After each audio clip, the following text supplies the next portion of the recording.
Hello dear student, paper discussion में आपका स्वागत है।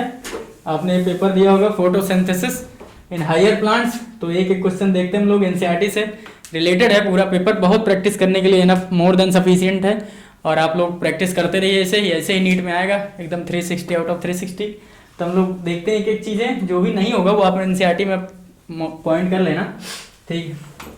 पहला क्वेश्चन क्या कहता है, the green plants make a rather synthesis the food they need through the photosynthesis and therefore called. क्या कहते हैं उसे भैया? आरएच विटेकर क्लासिफिकेशन में आप बायोलॉजिकल क्लासिफिकेशन में पढ़ चुके हैं कि पूरे जितने प्लांट हैं आपके कैसे होते हैं, ऑटोट्रॉपिक होते हैं, यानी they can self made their food, they are not dependent on other. ये ऑटोट्रॉपिक वाले क्या है भैया? भोजन स्वयं बनाते हैं। किस प्रोसेस से बनाते हैं? फोटोसिंथेसिस से, ठीक है। तो इसका आंसर क्या जाएगा? ऑटोट्रॉप्स। और फोटोसिंथेसिस क्या क्या प्रोसीजर रहा, फोटोसिंथेसिस क्यों चलती है नेचर में भैया? पूरी प्रोडक्टिविटी ऑफ फूड, पूरा फूड सिस्टम जितना मेंटेन रहे आपका, उसके लिए क्या चलता है? फोटोसिंथेसिस। और सबसे इंपॉर्टेंट, भोजन से भी ज्यादा इंपॉर्टेंट क्या होती है आपके लिए? ऑक्सीजन, सांस।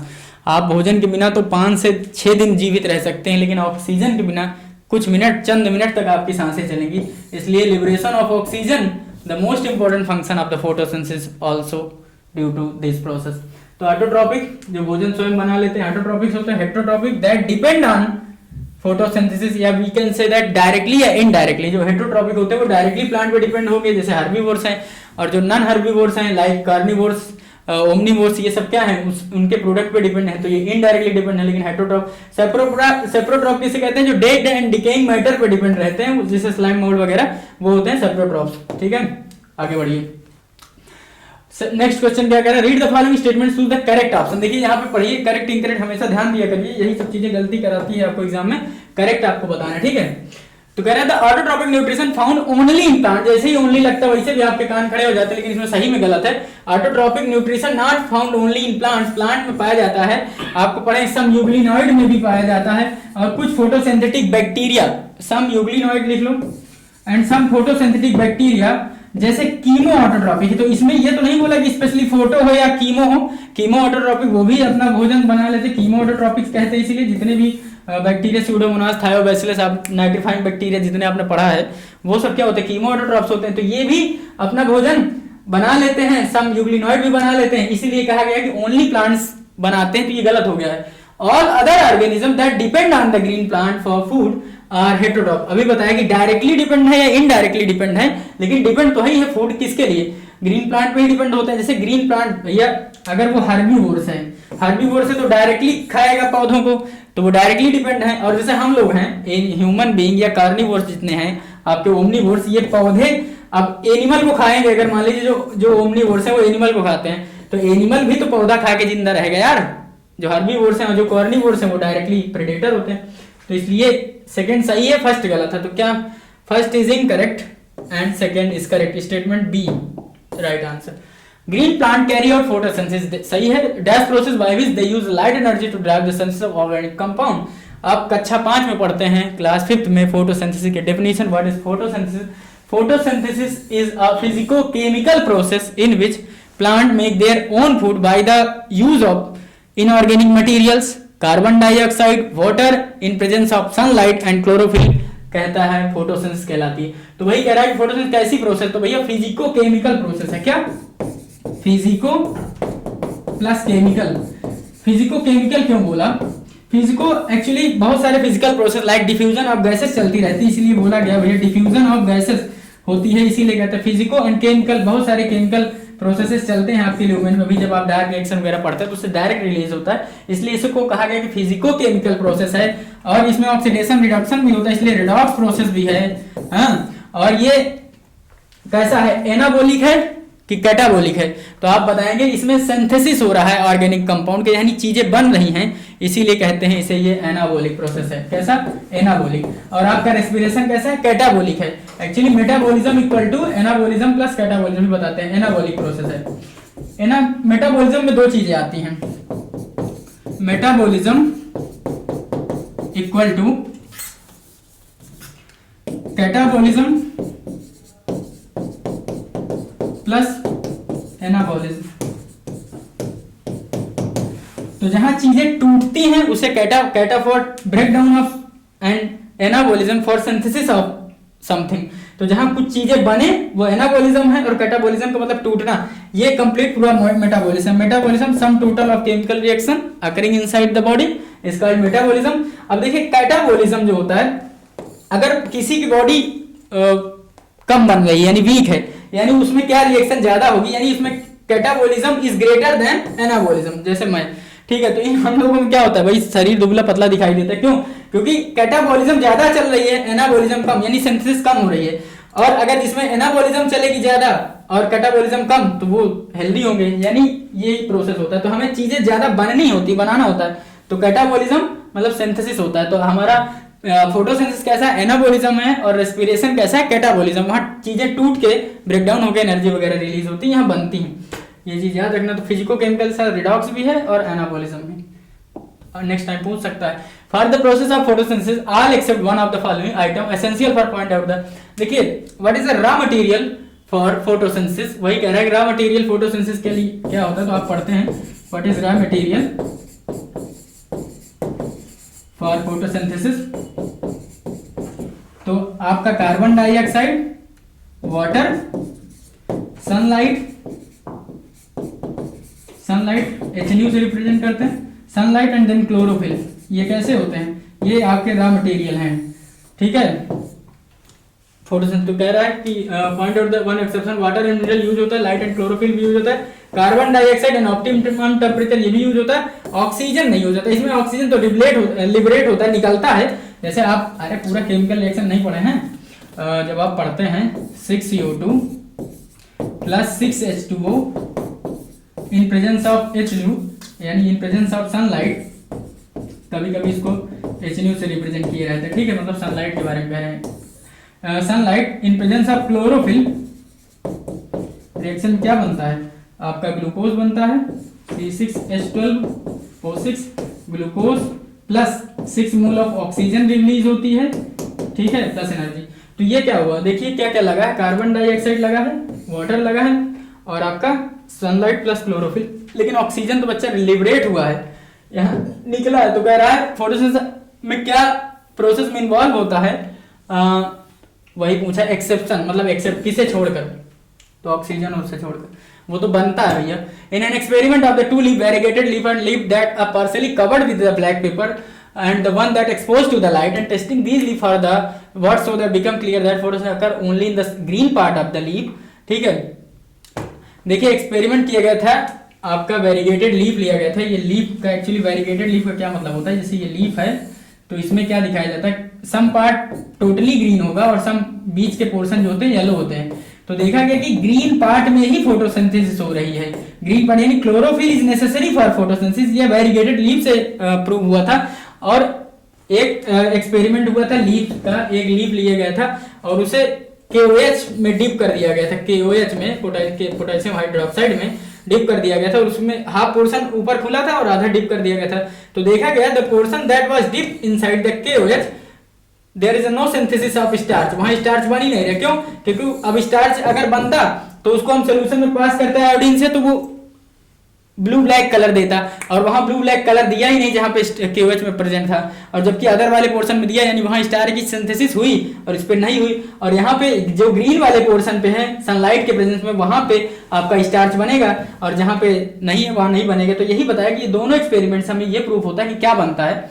Testing these leaf for what type, क्या क्या टेस्ट किए जिससे क्लियर हो गया फोटोसिंथेसिस होती है only in the green part of the leaf, जैसे ये वाले पोर्शन में, और present in presence of sunlight. तो ये बताया गया कि भैया स्टार्च की प्रेजेंस देखते हैं और स्टार्च कलर चेंज कर देता है, I2 कलर चेंज कर देता है किसमें, ब्लू ब्लैक कलर में। और अगर ऐसा नहीं हो तो स्टार्च नहीं बना ब्लू ब्लैक कलर में। बहुत बेसिक चीज है, पूरा इंट्रोडक्शन में लिखा हुआ है, दो के बारे में लिखा है, KOH के बारे में और उसके बारे में। फिर उसके बाद अर्ली एक्सपेरिमेंट्स हैं, ये पता करिए what is this. Hatch and slag pathway C4 cycle का बताया गया है। तो ये ए प्रोसेस क्या है बच्चा, ठीक है, ये क्या है, ये डीकार्बोक्सिलेशन है। फिर यहाँ पे ए क्या है आपका, फिक्सेशन, ए क्या है, फिक्सेशन है, अरे लेबलिंग बताना है यार, ए फिक्सेशन है, बी क्या है, डीकार्बोक्सिलेशन है। जल्दीबाजी में कार्बोक्सिलेशन मत कर देना, देखो ये कार्बोक्सिलेशन लिखा है, गलत हो गया, ये बी को रीजनरेशन कह रहा है, ये भी गलत हो गया, डीकार्बोक्सिलेशन, दिस इज रीजनरेशन, ठीक है। तो A is a fixation, A is a fixation सही है, B is a decarboxylation and C is a regeneration. ऐसा कोई ऑप्शन है कि ऐसा है, लेकिन डी देख लेते हैं। ए कह रहे हैं कार्बोक्सिलेशन है ना बच्चा, ए कार्बोक्सिलेशन नहीं है, बी रीजन, तो उल्टा कर दिया सब, हटाओ। इसलिए देख लिए this is figure of hatch and slag pathway, C4 cycle का दिखाया गया है, ठीक है। C4 साइकिल, C4 प्लांट कौन कौन से होता है, मेज होता है, शुगर केन होता है, जो ट्रॉपिकल वाले में ग्रो करते हैं, इनकी यील्ड बहुत होती है क्योंकि फोटो से रेस्पिरेशन नहीं होता, और बहुत सारे रीजन है। देख लिया बंडल सीड सेल है, ये मीजोफिल सेल है, इसकी डिफरेंशिएटेड होती है, ठीक है। आइए आगे बढ़िए। Name in an experiment you में देखो वही वाला क्वेश्चन आ गया कि KOH में डुबो दिए, KOH एक्चुअली क्या होता है, KOH CO2 एब्जॉर्बर होता है, ये CO2 को क्या कर लेता है, एब्जॉर्ब कर लेता है। तो आगे देखो, so called soften that while the other half leaf exposed to it, बाहर वाली बची आधी, जैसे ये लीफ है, अगर मैं लीफ ऐसे बना देता हूँ, मान लेते हैं इसको ऐसे करके डिप कराया गया, डुबो दिया गया भाई, किसमें, KOH में, इसमें KOH सोल्यूशन पड़ा है, इसको आधा यहाँ डिप करा दिए हैं, ठीक है, ये लीफ है। तो अब क्या होगा, अब क्या होगा, तो कह रहे हैं other part the setup that place in the light for some time, ये सेटअप को फिर उठा के सनलाइट में रखा, लेकिन यहाँ CO2 को ऑब्जर्व कर चुका है कौन, KOH ऑब्जर्व कर चुका है, तो यहाँ पे लाइट सनलाइट पड़े लेकिन फिर भी नहीं, क्यों, क्योंकि यहाँ पे CO2 गायब है, तो CO2 is necessary for photosynthesis, ये बात प्रूव हुई KOH वाली इस एक्सपेरिमेंट से। तो लाइट इज नेसेसरी नहीं, CO2 is necessary for photosynthesis, क्योंकि KOH भैया CO2 एब्जॉर्बर होता है, इसलिए B answer. Photosystem first PS1 and photosystem second that is PS2 are a part of light harvesting complexes, एकदम सही है। जेड स्कीम आप पढ़ते हैं तो उसमें दोनों होते हैं, नॉन साइक्लिक में दोनों होते हैं, साइक्लिक में केवल फोटोसिस्टम 1 इन्वॉल्व होता है, ठीक है। जेड स्कीम जो दिखाई जाती है आपको, तो फोटोसिस्टम सेकंड पहले, फिर देन फोटोसिस्टम फर्स्ट, इनके डिस्कवरी के अकॉर्डिंग है, नॉट इनके फंक्शन करने की, डिस्कवरी पहले सेकंड की हुई फिर फर्स्ट की, इसलिए इनके नाम पर फर्स्ट सेकंड और वो, तो पहले फोटो सिस्टम सेकंड वर्क करता है, देन फोटो सिस्टम P700 पे, ये P700 पे, ये P680 पे, ठीक है। तो वही कह रहे हैं कि पार्ट ऑफ होते हैं LHC लाइट हार्वेस्टिंग, सही। Photo system PS1 and PS2 are named in the respiration, नहीं यार, दे नेम्ड इन फोटोसिंथेसिस, ठीक है, रेस्पिरेशन कह रहा है, तो एसर्शन तो सही है, रीजन फॉल्स है, इसलिए सी आंसर जाएगा। Next, scientist who first discovered that role of light in the photosynthesis was, scientist जिन्होंने बताया कि what is role of light, role of light के बारे में किसने बताया था भैया, तो von Sachs Priestley, role of light in photosynthesis, तो ये बताया था जॉन इग्नेहाउस ने, किसने, जॉन इग्नेहाउस। ये क्या किए थे एक्चुअली, ये एक बार पौधे को लाइट में रखे और एक बार पौधे को, इन्होंने एक्वेटिक प्लांट उठाया था हाइड्रिला, और हाइड्रिला को देखा गया कि ये एक्वेटिक प्लांट था, और इसको देखा जब सनलाइट पड़ती है तो दिन में उसमें बबल्स बनते हैं। एक्चुअली इसने किसका एक्सपेरिमेंट कॉपी मारा था पता है, ये जोसेफ प्रिस्टले का ही एक्सपेरिमेंट कॉपी मारा, बस इतने देखा कि उसमें साफ साफ एनसीईआरटी लिखा है the similar setup of Joseph Presley, ठीक है। इसने देखा कि यहाँ जब सनलाइट पड़ी थी उसमें दिन के समय डे टाइम बोलने का मतलब सनलाइट से, तो डे टाइम में यहाँ पे बबल्स दिखाई देते हैं, क्या दिखाई देते हैं, बबल्स, ये बबल्स थे, बबल ऑफ ऑक्सीजन, क्योंकि जो अपना हाइड्रिला पौधा निकाल लाता है, एक्वेटिक प्लांट हो कुछ भी भैया, एक्वेटिक हो चाहे आपकी ये हो, ऑक्सीजन तो रिलीज करेंगे, तो ये भी रिलीज करता था, तो देखा गया कि रोल ऑफ लाइट जो है नेसेसरी है, तो जॉन इग्नेहाउस ने बताया। आगे बढ़िए, which are the following scientist observe that candle burning close space bell jar soon get extinguish, जल्दी बुझ जाती है, और similarly a mouse could soon suffocate in the close space, but when he place the main plant in the same found that the mouse stayed alive and candle continue to burn. ये तो सीधा सीधा आपने पढ़ा है, Joseph Presley का experiment है, 1770 लिखा हुआ, 1774 में इन्होंने ऑक्सीजन की डिस्कवरी करी, ये भी आप याद रखिए। तो देखा गया था कि जब जोसेफ प्रिस्टले ने एक बेल जार लिया था, उल्टा बेल जैसे स्ट्रक्चर ऐसे लिया, और उसमें रखा एक कैंडल रखा और एक माउस रखा, माउस कैसा बना दो यार, ये माउस है अपना, मछली लग रही माउस। तो देखा कि ये बेचारा जब इनको बंद करके रख दिया गया तो ये भी मर गया, और दूसरे वाले एक्सपेरिमेंट मतलब यहाँ बाद में देखा तो इसमें माउस भी मर गया और कैंडल भी बुझ गई। तो एक्चुअली क्या हुआ होगा, जब जो भी माल इसने छोड़ा, मतलब जो भी उस समय लिए डिस्कवरी नहीं बताया गया था, तो इसने मान लो कार्बन डाइऑक्साइड छोड़ा था, तो कार्बन डाइऑक्साइड आपको पता है कि फायर एक्सटिंग्विशर होता है, उसने बुझा दिया। अब जब बुझा दिया तो कुछ देर बाद सफोकेट हो गया, ये भी मर गया और ये भी बुझ गई आपकी कैंडल। लेकिन जब देखा गया कि इन दोनों के साथ एक मिंट का पौधा भी लगा दिया गया तो ये सब जीवित रह गए। यानी जो that oxygen that carbon dioxide released by the rat, जो भी इसने छोड़ा उसने रिस्टोर किसने कर दिया, पौधे ने, और पौधे ने रिस्टोर कर दिया तो कैंडल भी जलती रही और ये भी जिंदा रहे, तो सारा काम चलता रहा। तो इसको प्रूव किया था कि everything that is released by the animal is purified by the plant, Joseph Presley. ठीक है, which of the following scientist experiment with the aquatic plant, देखा एक्वेटिक प्लांट में वही John इग्निहाउस showed the bright sunlight, small bubble of water, small bubble of oxygen, देखो यहाँ में small bubble of oxygen formed around the green part while the dark they did not, अंधेरे में नहीं करता था, बताया था, सनलाइट के प्रेजेंस में डे टाइम में करा था जॉन इग्निहाउस ने। ठीक है, आगे बढ़ो।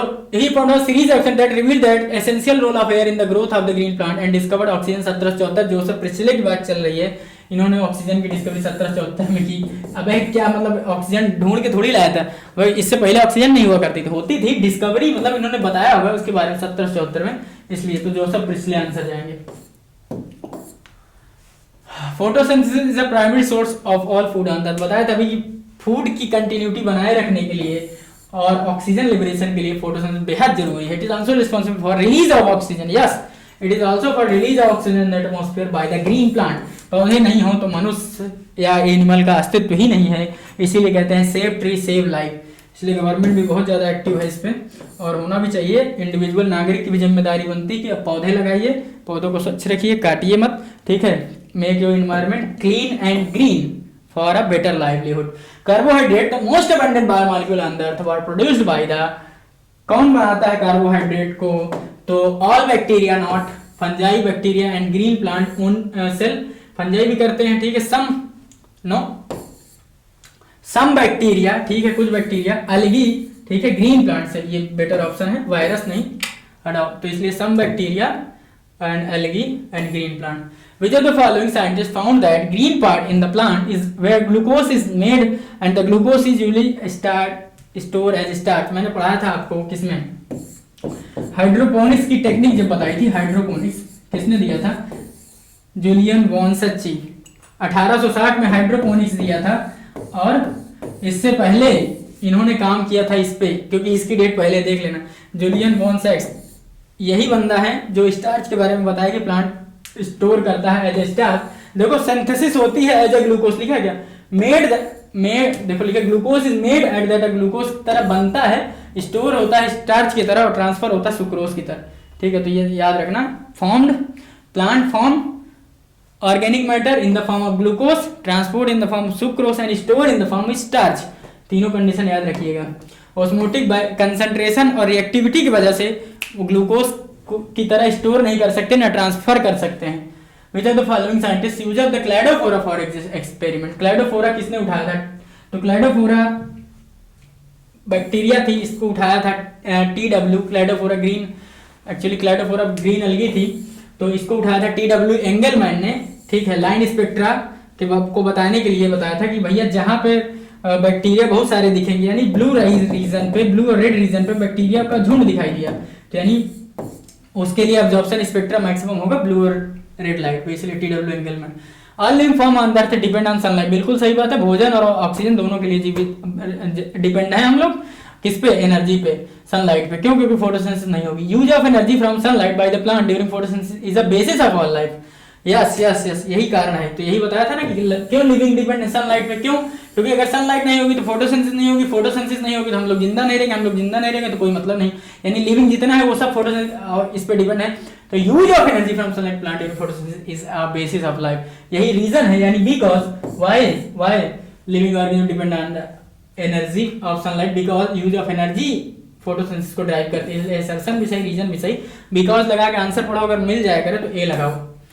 A scientist placed Cladophora in suspension of the aerobic bacteria and found that bacteria accumulated mainly in the region of Cladophora. A scientist suspension aerobic bacteria and found blue light of the split spectrum, red light of the split spectrum, blue and red बताया था कि blue और red light पे दिखाया गया था। First action spectra of photosynthesis was studied by the, first action spectrum किसने पढ़ा था भैया, किसने बताया था, तो ये थे आपके एंगलमेंट, TW एंगलमेंट, फर्स्ट एक्शन स्पेक्ट्रम, और बताया था रेड और ब्लू रीजन पे ज्यादा फोटोसिंथेसिस होगी। Plant could use light energy to make carbohydrate from CO2 and water and the key feature of photosynthesis were known by the middle of 19th century. कब बताया गया था? Mid of 19th century, NCERT की date है, याद रखना 19th century, 1817 ये बताया गया, तो याद रखिए 19th century. The scientists who proved that bacteria use H2S gas and CO2 to synthesize the carbohydrate, तो इसको किसने बताया? Scientist who prove that bacteria use H2S gas and CO2 to synthesize carbohydrate, Cornelius van Niel ने बताया था इसे, कि actually इन्होंने इस बात को फोकस कराया, Cornelius van Niel hypothesized indicated that कि जब हम जो आपका वाटर है वो कहाँ से आता है, जो मतलब ऑक्सीजन है वो कहाँ से निकलता है, तो वो ये बताया गया कि ये निकलता है वाटर से।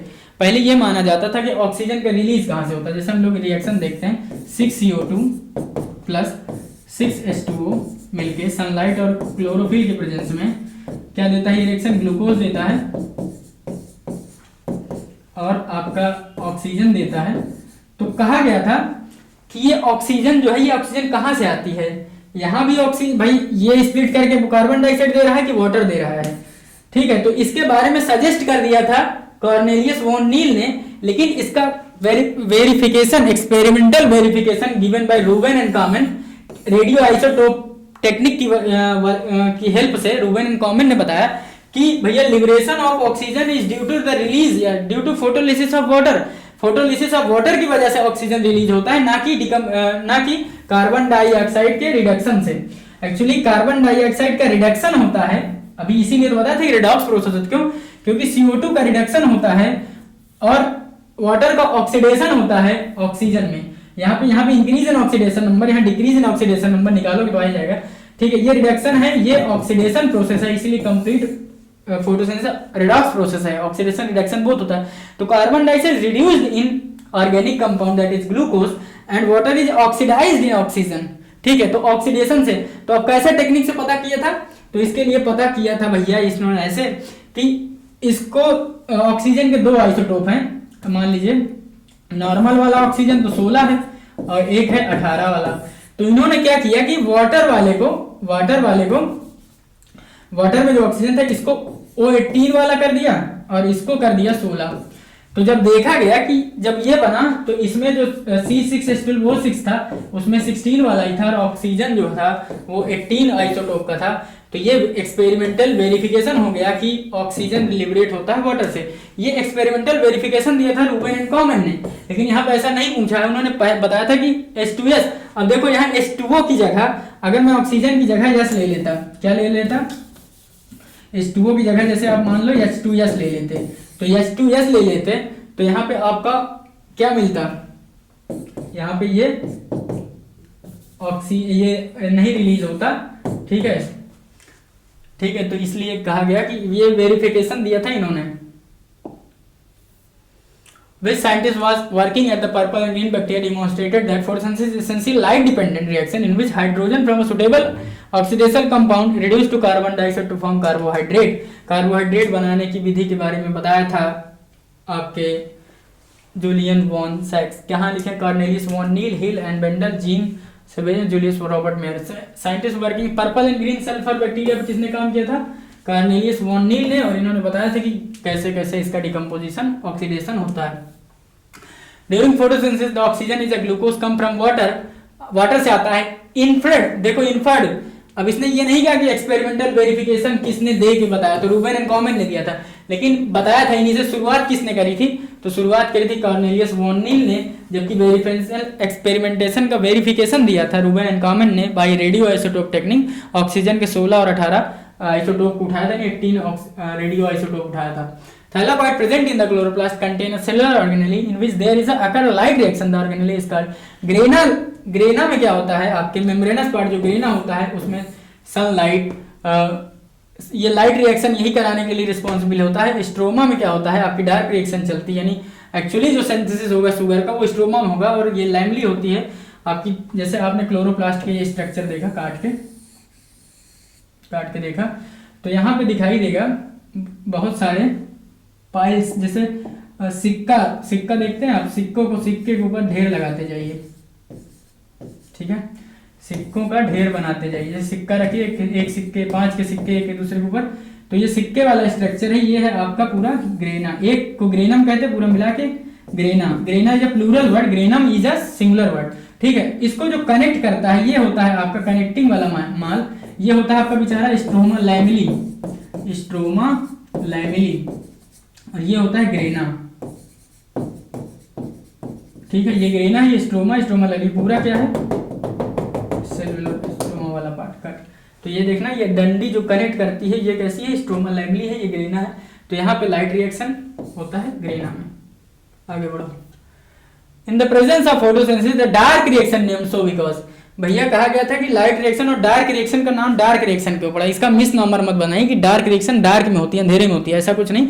डार्क रिएक्शन एक्चुअली इसलिए नाम रखा कि इनको डिस्टिंग्विश किया जाए कि लाइट रिएक्शन कौन सी और कौन सी डार्क रिएक्शन। एक्चुअली जो डार्क लाइट रिएक्शन है वो डायरेक्टली लाइट ड्रिवन है, मतलब डायरेक्टली लाइट से चलेगी, और जो डार्क रिएक्शन है वो लाइट के प्रोडक्ट पे डिपेंड है, लाइट के प्रोडक्ट पे डिपेंड है, यानी डायरेक्टली नहीं इनडायरेक्टली तो डिपेंड है ही है। अगर मैं किसी पौधे को डार्क में रख मतलब लाइट में रखूं, वहां फोटोसिंथेसिस होती रहेगी, और जब आप उसको डार्क में रख देंगे तो तुरंत नहीं बंद होगी। जब तक लाइट का प्रोडक्ट जैसे एटीपी और एनएडीपी जो बना है उसका जब तक पूरा यूज नहीं हो जाएगा तब तक डार्क रिएक्शन नहीं रुकेगी, यानी डार्क रिएक्शन डार्क में भी हो सकती है, यानी उसका प्रोडक्ट हमें लाइट रिएक्शन का प्रोडक्ट चाहिए। तो इसलिए कहते हैं डार्क रिएक्शन, एक्चुअली डार्क में इसका मिसनॉमर मत बनाइए, ये केवल ये बताने के लिए हुआ कि डिस्टिंग्विश किया जा सके लाइट रिएक्शन को डार्क रिएक्शन से। बस दो रिएक्शन अलग अलग थी, एक को लाइट दे दिए, लाइट का नाम इसलिए दे दिए भैया डायरेक्टली लाइट ड्रिवन है, और ये इसके प्रोडक्ट पे डिपेंड है इसलिए इसको डार्क रिएक्शन कह दिया। बस that's all. Not they are not light dependent, light dependent होते हैं भैया, दे अकर इन डार्कनेस, नहीं डार्कनेस में नहीं होते, डार्कनेस से उसका मतलब नहीं मिसनॉमर है। Within the chloroplast there is a membranous system consisting of grana, अभी स्ट्रक्चर बना के दिखाया था ना ये, अरे यार इसे मत करो यार, दिस इज योर बनाया था सही बन गया, यहाँ पे बताया था यही है आपका ये स्ट्रक्चर। एक्चुअली क्या होता है, जैसे ये है आपका, ये है ग्रेना, ये है ग्रेना, ये है स्ट्रोमा लैमेली, ठीक है। ये आउटर में, ये बाहर वाली आउटर मेम्ब्रेन है और अंदर वाली कैसी है, इनर मेम्ब्रेन है। एक्चुअली क्या होता है, अब जैसे बहुत सारे कॉन्सेप्ट जो होते हैं हर एक क्वेश्चन में बता देते हैं पूरा कि भैया ऐसे ऐसे वैसे, लेकिन एक लोग ने बताया कि ऐसा कुछ हो जाए, मान लो कोई जंप करके क्वेश्चन, जैसे क्वेश्चन नंबर 26 ही देख रहा है, तो अब उसको थोड़ी ना पता है कि आपने पहले बताया है, तो उसको तो लगेगा इन्होंने सीधा टिक मार दिया। तो एक्चुअली इसीलिए क्या होता है, पूरा जब आप देखते हैं तो पता चलता है कि हाँ ये है। अगर आप डायरेक्टली किसी क्वेश्चन पे कूद गए तो हो सकता है इसलिए ना बताया क्योंकि उसका जो प्रैक्टिकल नॉलेज रही हो वो किसी और क्वेश्चन में रही हो, पूरा सब चीज़ें उसी में बता दिया गया हो। तो भैया इसलिए लगता है कि एक बार बता चुके हैं, 2 बार बता चुके हैं, 3 बार, टाइम ना वेस्ट किया जाए, निकला जाए। लेकिन ये बात भी सच है, अगर कोई डायरेक्टली 26 नंबर ही देखने आया तो उसको तो लगेगा कि टिक मार के निकल लिए, तो ये थोड़ा सा दिक्कत हो जाती है। Within the chloroplast there is a membranous system consist of the grana, stroma lamellae, देखो ये है आपका जो कनेक्टिंग लिंक डंठल है, दोनों को जोड़ रहे वो स्ट्रोमा लैमेली है, एंड द मैट्रिक्स, ये पूरा मैट्रिक्स कहलाता है आपका स्ट्रोमा, इसको matrix stroma. There is a clear division of labour, सही बात है, क्लोरोप्लास्ट के अंदर क्लियर डिवीजन होता है कि भैया आप लाइट रिएक्शन करेंगे, रिलीज ऑफ एटीपी और वो करेंगे, सब कुछ आपका क्लियर कट डिवीजन है। Membranes system is responsible for, membranes system किसके लिए रिस्पांसिबल होता है, तो लाइट एनर्जी को यही ट्रैप करेगा, सिंथेसिस ऑफ एटीपी भी कराएगा और NADPH2 का भी कराएगा, यानी लाइट की ट्रैपिंग भी ग्रेना बेचारा कराता है, एटीपी बनाता है, NADPH2 भी बनाता है। तो यानी trapping of light energy, synthesis of ATP and synthesis of NADPH, सारा काम करता है आपका ये grana, membranes part that is grana, और ये ग्रेना है और इसको कनेक्ट करने वाला स्ट्रोमा लैमेली है, और ये वाला पार्ट पूरा स्ट्रोमा कहलाता है, और ये outer membrane, this is inner membrane, structure of chloroplast. चले आगे बढ़े। Light leaf pigment of any separated by, भैया लीफ पिगमेंट को कैसे आप पता करेंगे, तो पेपर क्रोमेटोग्राफी नाम की एक टेक्निक होती है, पेपर क्रोमेटोग्राफी से आप इसके अलग अलग कर सकते हैं पिगमेंट, और फिर क्रोमेटोग्राम की स्टडी जब करते हैं, क्रोमेटोग्राम क्या जो निकल गया, तो क्रोमेटोग्राम से आप बता देते हैं। आगे बढ़िए। Which are the following colour of light is mostly absorbed by the chlorophyll B, देखिए मोस्टली कलर जो अब्सॉर्ब होते हैं वो अब्सॉर्ब बाई कौन से होंगे, क्लोरोफिल ए हो या बी हो, ये मैक्सिमम वर्क करते हैं आपके ब्लू और रेड लाइट पे, ठीक है, ब्लू और रेड लाइट पे। और जो कलर रिफ्लेक्ट होगा वही कलर हमें दिखाई देगा। तो absorb by the blue and red light and आपका रिफ्लेक्शन हो जाएगा अगर, तो वही कलर दिखेगा। तो इसमें कह रहा है mostly absorb by the chlorophyll भी। एब्जॉर्ब कौन सा कर लिया जाएगा, तो एब्जॉर्ब कर लिया जाता है आपका green, absorb by the green. Which of the absorption spectrum chlorophyll A and action spectrum of photosynthesis almost identical? Why are the absorption spectrum chlorophyll A and exhaustion spectrum of photosynthesis almost identical? क्यों identical? Chlorophyll absorb both of red and blue, सही है, दोनों को absorb कर लेता है, both A and, ठीक है। Chlorophyll A reflect blue light, accessory pigment contribute energy to drive photosynthesis, different wavelength of light have different energy, सही है। तो कह रहा है कि क्लोरोफिल ए से एक्शन स्पेक्ट्रम ए के बारे में, तो chlorophyll absorb both red and blue light, ठीक है। और यहां पे क्या था क्वेश्चन में, अरे छूट गया क्या, नहीं अभी नहीं, यहां पे क्या है कि mostly absorb by the chlorophyll B. Actually क्या है, ब्लू लाइट और रेड लाइट दोनों हैं मोस्टली एब्जॉर्ब हो जाती हैं, ठीक है। तो इसके हिसाब से तो ये दो दे रहे हैं, ग्रीन भी तो, लेकिन अब इसमें एब्जॉर्ब के केस में बी के लिए तो ग्रीन मिनिमम एब्जॉर्प्शन होता है उसका। Why are the absorption spectrum chlorophyll, ये हो गया। Photosynthetically active radiation PAR represent the following range of wavelength, ठीक है।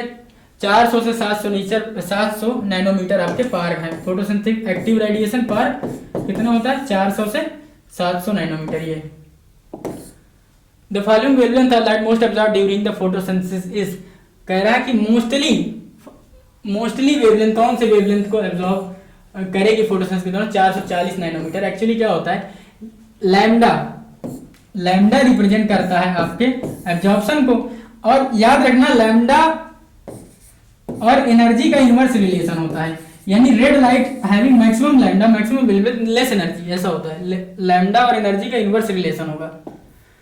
Chlorophyll a and b show maximum absorption in, maximum absorption किस पे दिखाएंगे, ब्लू एंड रेड रीजन पे। ATPase has a channel that shows the diffusion of proton back across the membrane. This releases enough energy to activate ATPase enzyme that catalyze the formation of ATP. ATPase has a channel that allow diffusion of proton back across the membrane, ठीक है। This release enough energy to activate ATPase enzyme that catalyzes the formation. ATPase channel क्या कहता है, diffusion कराता है। भैया proton gradient का diffusion नहीं होगा तो एनर्जी रिलीज नहीं कराएगी, यानी रेस्पिरेशन और दोनों में प्रोटॉन ग्रेडियंट का मेंटेनेंस होता है, लेकिन मेम्ब्रेन अलग अलग होती है। बस यहाँ पे स्ट्रोमा की बात चल रही है, ठीक है। तो एसर्शन रीजन दोनों सही और एक्सप्लेन भी कर रहा है। Which colour of spectrum least effective, देखो फोटोसिंथेसिस सबसे लीस्ट इफेक्टिव कौन होगा, तो भैया पत्तियां ग्रीन कलर की होती है, ज्यादातर फोटोसिंथेसिस कहाँ ग्रीन पार्ट में ही होगा प्लांट के, तो इसलिए झंड होगा ग्रीन वाला ही। याद रखना कि लीस्ट इफेक्टिव क्योंकि भैया ग्रीन ही है, और ग्रीन पे ही कर दोगे तो सारी रिफ्लेक्ट मार जाएंगे, अब्जॉर्ब ही नहीं होगी। The most effective wavelength of visible light of photosynthesis is the region of, कहां पे सबसे maximum, in the red region, red and blue region, तो red region. The function of the accessory pigment of leaf, transfer of energy to chlorophyll, ठीक है। They do enable the wider range of lambda to light. Actually क्या होता है, ये हमारा होता है रिएक्शन सेंटर, और यहीं पे लगा होता है हमारा प्राइमरी इलेक्ट्रॉन एक्सेप्टर,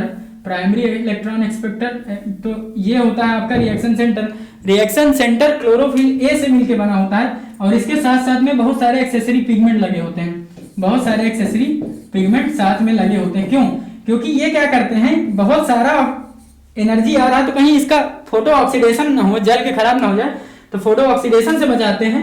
तो ये लिखा है क्लोरोफिल फ्रॉम फोटो ऑक्सीडेशन, एकदम सही बात है।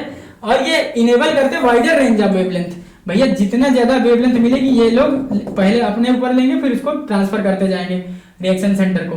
तो इसलिए कहा गया कि ये इनमें भी हेल्प करता है, फोटो ऑक्सीडेशन से भी बचाता है और एनर्जी को ट्रांसफर करता है कोई लोग। तो all of this function of accessory pigment, जो सहायक पिगमेंट है, ठीक है। Identify the wrong statement, carotenoid protect chlorophyll from photo oxidation, भैया एक्सेसरी पिगमेंट है, कैरोटीनाइड जानते हो सब एक्सेसरी हैं तो बचाएंगे photo. Antenna is a system including all pigment except chlorophyll. Antenna क्या होता है, आपका जो मेन रिएक्शन सेंटर होता है उसे एंटीना भी कह सकते हैं। क्लोरोफिल ए छोड़ के absorption maximum PS1 and PS2 680 700 बताया था। PS1 600, PS1 क्या होता है, रॉन्ग स्टेटमेंट भाई, ये PS1 होता है 600 700 और ये होता है 7, ये भी गलत है। Antenna system include all pigment except antennae में तो क्लोरोफिल ए होता है, क्लोरोफिल एंटीना यही रिएक्शन सेंटर में, बाकी एक्सेसरी पिगमेंट में होता है, तो ये भी गलत है। तो मोर देन वन, समझे बच्चा।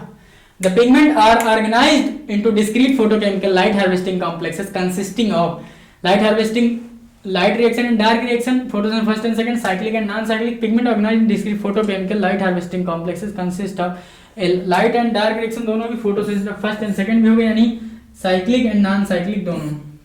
तो ऑल ऑफ दीज, पहले फोटोसिस्टम सेकंड वर्क करता है, देन फर्स्ट करता है, ठीक है। Pigment system first receive radiant energy and release electron है।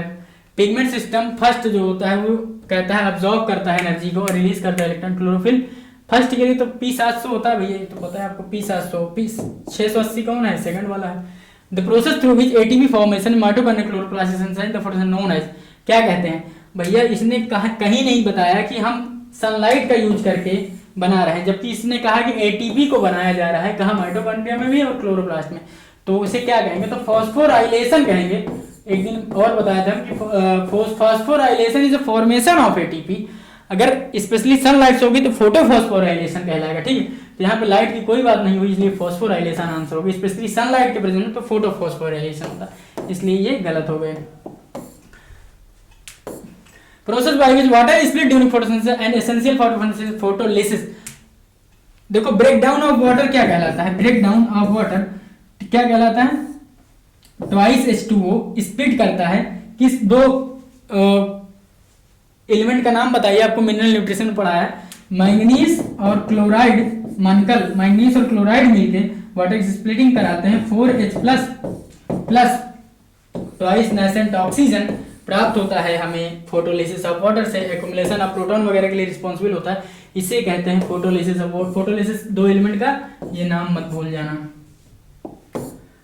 ऑक्सीजन इवोल्यूशन डायरेक्टली एसोसिएटेड, देखो कह रहा है ऑक्सीजन इवोल्यूशन डायरेक्टली एसोसिएटेड होता है आपके फोटोसिस्टम सेकंड से, क्योंकि ऑक्सीजन का एवोल्यूशन, देखो याद रखना, ऑक्सीजन का एवोल्यूशन एटीपी का बनना और NADH2 का बनना, ये सब किसके हाथ में है, ये है नॉन साइक्लिक के, यानी photosystem second and photosystem first दोनों वर्क करेंगे अपने अपने रिएक्शन सेंटर से, जो दोनों वर्क करेंगे, फिर डाउनहिल मूवमेंट होगा, अलग अलग प्लास्टोक्विनोन, साइटोक्रोम B6, इसे सब पूरा सीरीज ऑफ इलेक्ट्रॉन चलता है डाउनहिल मूवमेंट से, फिर अपहिल, अभी आगे क्वेश्चन बताते हैं इसको।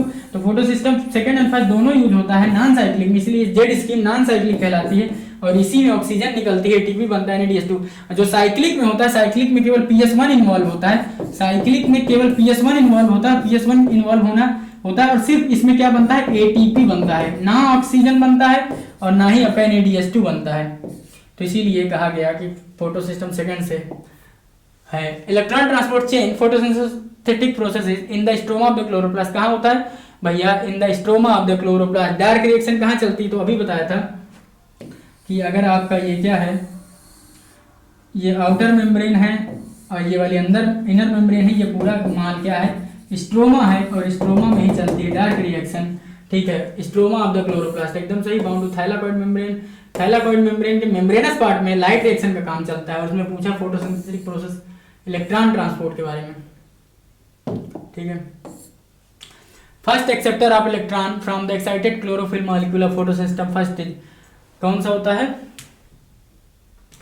फोटोसिस्टम फर्स्ट से रिलेटेड है ना, तो फोटोसिस्टम फर्स्ट मान लेते हैं PS1। इसका जो प्राइमरी एक्सेप्टर होता है, प्राइमरी इलेक्ट्रॉन एक्सेप्टर जो होता है वो होता है आपका कौन, वो होता है FeS, iron sulphur protein, FeS iron sulphur protein. तो आपके मन में आया होगा कि फोटोसिस्टम सेकंड का कौन होता है प्राइमरी एक्सेप्टर, तो ये होता है आपका फियोफाइटिन। क्या, फियोफाइटिन होता है PS2 का, और PS1 का होता है आयरन सल्फर। तो फर्स्ट का पूछा है तो आयरन सल्फर कहीं है, ये iron sulphur protein.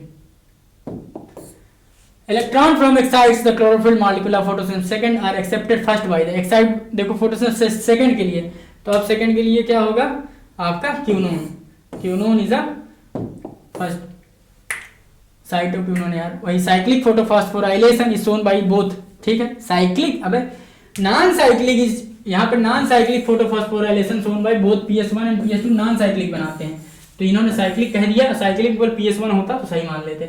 In cyclic phosphorylation electron move from, नहीं नॉन साइक्लिक में मूव करता है PS1 से PS2 और PS2 से 1, तो ये सब गलत है, दोनों गलत है, उल्टा कर दिए हैं वहां। पहली बात तो ये नॉन साइक्लिक होते हैं, नॉन साइक्लिक में दोनों इन्वॉल्व हैं, और PS1 केवल PS1 अगर इन्वॉल्व है तो साइक्लिक है। First event in photosynthesis of ATP, photo excitation.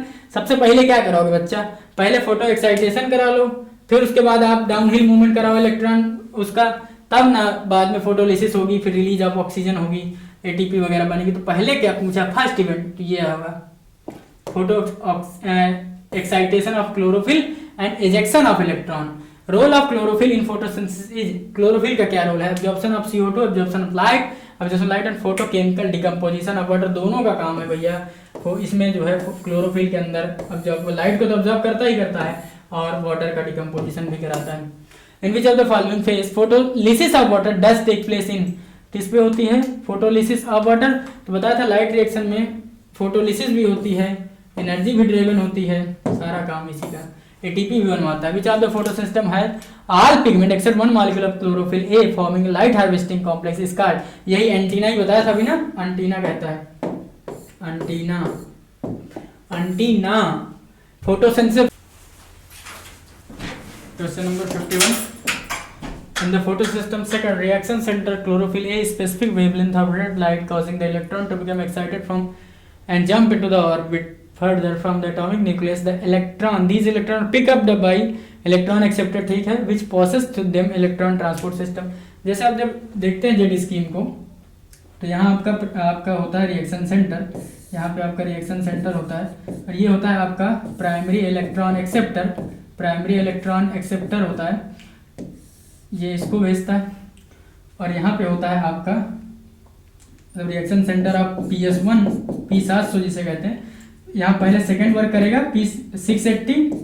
P680, इधर होगा आपका PS1, ठीक है, ये कितना होता है आपका PS1 700। तो सीरीज इसका भी प्राइमरी एक्सेप्टर होगा आयरन सल्फर या फ्लोफाइटिन, ये तो आप पढ़ दें। पूछा क्या है, कह रहा है ट्रांसफर करता है, डाउनहिल करता है, सब ट्रांसफर करता है, पहले करता है आपको किसको, प्लास्टोक्यूनोन को भेजता है, फिर साइटोक्रोम BF6 को भेजता है, फिर उसके बाद प्लास्टोसाइनिन को भेजता है, ठीक है, इस तरह करते करते भेजता है, फिर ये अपना, तो ऐसा क्या है, रिवॉल्यूशन होता है आपका, ऐसे डाउनहिल मूवमेंट होता है एक्चुअली। तो ये इलेक्ट्रॉन का कैसा स्कीम, इसको पलट दो, अगर ऐसे इसको उल्टा कर दो तो जेड स्कीम दिखाई देगा, यही जेड स्कीम थी। तो कह रहा है कि कौन से उससे होता है एक्सेप्टर, कौन कौन से, तो सारे साइटोक्रोम्स लगे होते हैं, क्या लगे होते हैं, साइटोक्रोम। तो ये आंसर जाएगा आपका साइटोक्रोम। स्पेशली नाम नहीं लिखा किसके बाद क्या प्रोसेस होता है। Splitting of water molecule take place in the inner side of the thylakoid membrane. कहाँ होता है splitting of water, inner side of thylakoid membrane. Proton और hydrogen ion are produced in the splitting of water accumulate within the lumen of the thylakoid. कह रहे हैं कि splitting of water होती है inner side of thylakoid membrane के। Proton और hydrogen ion that are produced by the splitting of water accumulation with in the lumen of the thylakoid. ये भी सही, splitting water complex enzyme inner side में located होता है, वहीं पे करा लो। प्रोटॉन और हाइड्रोजन आयन प्रोड्यूस होते हैं स्प्लिटिंग ऑफ वाटर की वजह से और ल्यूमेन में जाके स्टोर हो जाते हैं, जिसकी वजह से H+ आयन की कंसंट्रेशन बढ़ जाती है, तो pH क्या हो जाता है, डिक्रीज हो जाता है। दोनों बात सही है, लेकिन एक्सप्लेन रीजन को नहीं कर रहा है, क्योंकि स्प्लिटिंग ऑफ वाटर को फिर ये बताना चाहिए कि भैया इसके जो एंजाइम वगैरह होते हैं क्यों बनाए जाते हैं, उसके सेंस में बी आंसर होगा। Unidirectional flow of electron in photophosphorylation take place in unidirectional, तो नॉन साइक्लिक में बताया था PS2, फर्स्ट PS2 वर्क करता है, देन PS1 करता है, पूरा सीरीज ऑफ इलेक्ट्रॉन चलता है जिसे जेड स्कीम कहते हैं, वो भी बताया था non cyclic. NADP is converted to NADPH2 in the photosystem first only। देखो फोटोसिस्टम फर्स्ट में केवल ATP बनती है इससे, यानी आपके जो साइक्लिक वाले होते हैं और उसमें फोटोसिस्टम फर्स्ट इन्वॉल्व होता है, उसमें ATP बनता है, ना ही आपका NADH2 बनता है, ना ही ऑक्सीजन का रिलीज होता है। तो NADH2 का नॉन साइक्लिक में जाहिर सी बात है आप तुरंत लगा देंगे नॉन साइक्लिक में। In cyclic photophosphorylation which of the following is form, क्या बनता है साइक्लिक, क्या बनता है, तो साइक्लिक में आपका ATP ही बनता है केवल, और नॉन साइक्लिक में बनता है ATP प्लस NADH2 और प्लस ऑक्सीजन। अगर ये वाला आंसर यहाँ पे O2 लगा होता, ऑक्सीजन लगा होता, तब आप कह देते कि ये किसके लिए है, नॉन साइक्लिक के लिए है, लेकिन ये पूछ रहा है साइक्लिक के लिए, ओनली PS1 इन्वॉल्व होता है, ठीक है, तो ये इसलिए only ATP। Which of the following does not participate when light reaction synthesizes only ATP or perform the cyclic flow of electron? कह रहा है कौन सा पार्टिसिपेट नहीं होता है जब केवल एटीपी परफॉर्म होती है। देखो वही क्वेश्चन है, आपको कॉन्सेप्ट पता होगा तो आप तुरंत नचा दो। ओनली एटीपी यानी क्या पूछ रहा है ये साइक्लिक, और साइक्लिक में कौन इन्वॉल्व होता है, PS1 होता है। तो कह रहा है कि which are the following is not participate, तो PS2 नहीं पार्टिसिपेट होता, PS2 is not participated, that's all. Photophosphorylation is a process in which light energy is converted to chemical energy. ठीक है, एटीपी बनाने के लिए एटीपी बनता है, मैकेनिकल एनर्जी नहीं कन्वर्ट होती। Carbon dioxide reduce to carbohydrate, ये भी सही लिखा है। कार्बन डाइऑक्साइड का रिडक्शन होता है और H2O का ऑक्सीडेशन होता है। H2O से बनता है आपका ऑक्सीजन, CO2 से बनता है आपका कार्बोहाइड्रेट। ठीक है, तो not mechanical energy, this is a sunlight energy convert होती है। ठीक है, first stable product of Calvin cycle, 3 carbon का स्टेबल प्रोडक्ट बनता है। ठीक है, इसीलिए इनके नाम पड़ा C3 साइकिल। जो भी स्टेबल प्रोडक्ट बनता है पहला जितने कार्बन का होता है उसी तरह C3 और आपका C4 बना ऑक्सैलो एसिटिक एसिड OAA की वजह से। ये कितने कार्बन का होता है, 4 कार्बन का, और ये होता है आपका 3 कार्बन का PGA फास्फोग्लिसरिक एसिड। आगे बढ़ जाओ, कहाँ लिखा है भाई, ठीक है हो गया। PS2 mechanical 3 carbon, B answer है इसका। आगे बढ़ो, CO2 join with which photosynthetic pathway, light reaction, dark reaction. Dark reaction में एक्चुअली जब CO2 इन्वॉल्व हो जाती है, जब साइकिल C3 साइकिल या dark C3 cycle C4 cycle, तो एक पर्टिकुलर एंजाइम से CO2 बाइंड करने की कार्बोक्सिलेज एक्टिविटी शो करता है। उसी के हिसाब से जो प्रोडक्ट बनता है C3 प्रोडक्ट बनेगा, C4 बनेगा, और उसके लिए कौन सी साइकिल होगी, C3 तो सब में चलती है। तो dark reaction. Initial enzyme of Calvin cycle is, initial enzyme of Calvin cycle का कौन है आपका, कार्बोलोज 1,5,20 कार्बोक्सिलेज, ये गलत है, ट्रायोज नहीं, रुबिस्को, और मोस्ट अबंडेंट एंजाइम है, याद रखना पूरे यूनिवर्स में। An electron move through the photosynthesis system, proton are transported across the membrane, this happen because the primary acceptor of electron which is located toward the outer side of the membrane transfer the electron not to electron carrier but to the hydrogen carrier. किसको transfer करता है, hydrogen career को, एकदम सही लिखा है। और ये फोटो सिस्टम प्रोटॉन ट्रांसपोर्ट होते हैं अक्रॉस द मेम्ब्रेन, एकदम सही लिखा है। और इसी की वजह से ये प्रोसीजर चलता है, तो इसलिए बोथ असर्शन रीजन एंड आज is correct explanation because this happened because of, यहाँ पे बिकॉज लगा के पढ़ लो, सही है। आगे बढ़ो, in which of the scheme transfer of electron starting from PS2 uphill to the acceptor down the electron transport chain PS1, excitation of electron transfer to another acceptor and finally downhill to NADP plus reducing the NADS2 is called Z scheme due to the characteristic shape। Z scheme क्यों होता है, क्योंकि इसकी characteristic shape होती है। अरे यार हट जाओ, कैरेक्टरिस्टिक शेप होती है। ठीक है, कैरेक्टरिस्टिक शेप होती है। This shape is found when all the carrier are placed in sequence of, किसके सीक्वेंस से लगे होते हैं, तो बच्चा बताया था ना अभी PS1 से यहाँ पे PS2 लगा है, PS2 लगा है, प्राइमरी एक्सेप्टर है, फिर यहाँ पे सारे लगे ना प्लास्टोक्यूनोन, ठीक है, प्लास्टोक्यूनोन में साइटोक्रोम B6 फिर प्लास्टोसाइनिन। तो ये कैसे अपने रिडॉक्स पोटेंशियल के हिसाब से लगे रहते हैं। Reduction potential scale only oxygen, redox potential के आधार पर इनको सजाया जाता है। Electron that are were moved from photosystem second must be replaced. This is achieved by the electron availability due to excitation of chlorophyll molecule, splitting of water की वजह से इसका कंसंट्रेशन ग्रेडियंट मेंटेन किया जाता है, यानी स्ट्रोमा से घट के इसके ल्यूमेन में H+ आयन कंसंट्रेशन बढ़ने लगता है। ठीक है, cyclic photophosphorylation also occur only when light of wavelength beyond. Cyclic में कौन इन्वॉल्व है, साइक्लिक में PS1 इन्वॉल्व है, और PS1 कितने में एक्टिवेट होता है, तो P700 में। तो यही पूछा है कि कितने पर एक्टिवेट होगा, P700 में। अच्छा, बियॉन्ड पूछ दिया तो कितने से ज्यादा होना चाहिए, कितने से ज्यादा होना चाहिए, तो 680 से ज्यादा होना चाहिए भैया, बियॉन्ड 680 नैनोमीटर, क्योंकि 680 पे तो आपका PS2 है। साइक्लिक फोटोफॉस्फोराइलेशन कहाँ गए भैया, साइक्लिक फोटोफॉस्फोराइलेशन हट यार, ये हो गया beyond 680। Read the following statement regarding photosynthesis. Choose the correct option. Within the chloroplast, proton in the stroma increases in number, while in lumen there is a decrease of proton. ठीक है, अरे यार हट जाओ, ठीक कह रहा है within the proton stroma increases, stroma side बढ़ते हैं, और while lumen there is a decrease of proton, lumen में बढ़ता है और स्ट्रोमा में घटता। अभी तो पता they create proton gradient create करता है membrane as well as increase in pH नहीं बच्चा।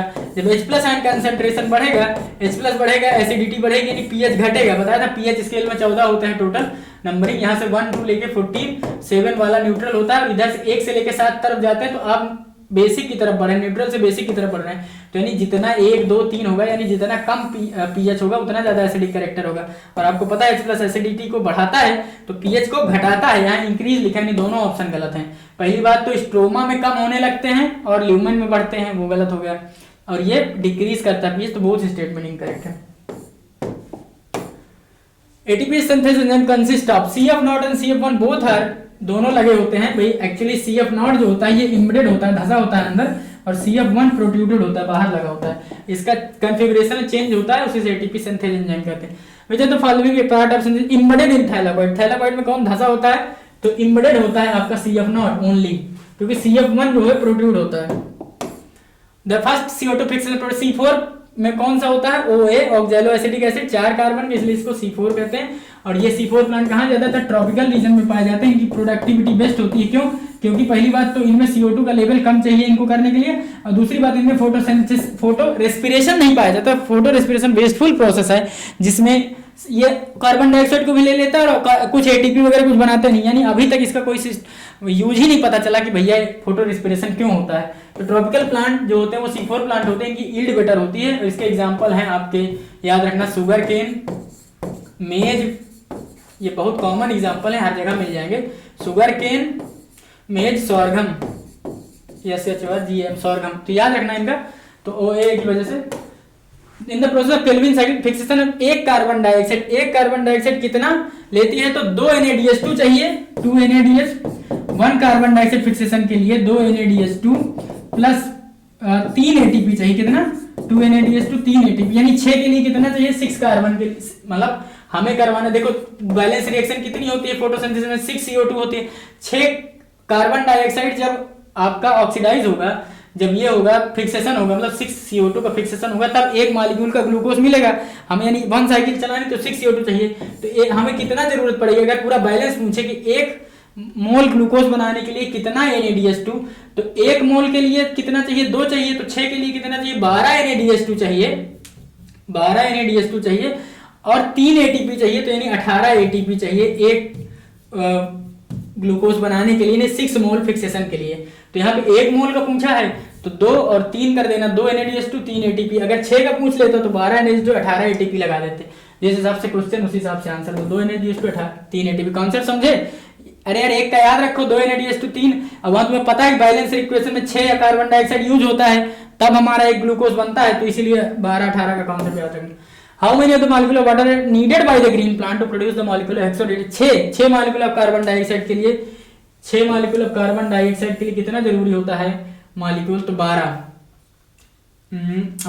How many molecules of water, actually 6 CO2 होते, 6 मोल ऑफ H2O, तो 12 यूज हुए बैलेंस के लिए।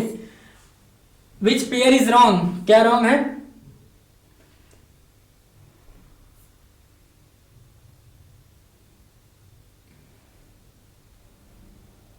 ठीक है आगे बढ़ो, वहां ऑक्सीजन का हटा देना CO2। Which pair is wrong, C3 मेज में, C4 C3 साइड मेज बताया था, अभी किसका एग्जांपल है, C4 का है, tropical plant C4। Calvin cycle phosphoglyceric acid 3 carbon का है, ठीक है। हैचन्स लाइक OA बनता है 4 कार्बन का, इसलिए C4 कहते हैं। क्रेंज एनाटॉमी किसमें पाई जाती है, आपके जब इसके मीसोफिल को काट के देखते हैं, पत्ती को देखते हैं, आपके मेज सोरघम में जितने C4 ट्रॉपिकल वाले पौधे हैं, तो उनमें क्रेंज एनाटॉमी दिखती है, ब्रेथ टाइप में बना होता है, ठीक है, इसी को कहते हैं क्रेंज एनाटॉमी। कैरेक्टरिस्टिक फीचर है C4 प्लांट का, तो ये सारे सही लिखे हैं, ए वाला गलत है। आगे बढ़ जाओ। In addition to the 12 molecule of NaDH2 energy required for synthesis of 1 hexose अब C3 एंड C4, C3 के लिए कितना चाहिए तो बताया था 18 ATP, 18 चाहिए, और जहां पे C4 के लिए, C4 पाथवे 30 ATP, वही कॉन्सेप्ट है अभी जो बताया।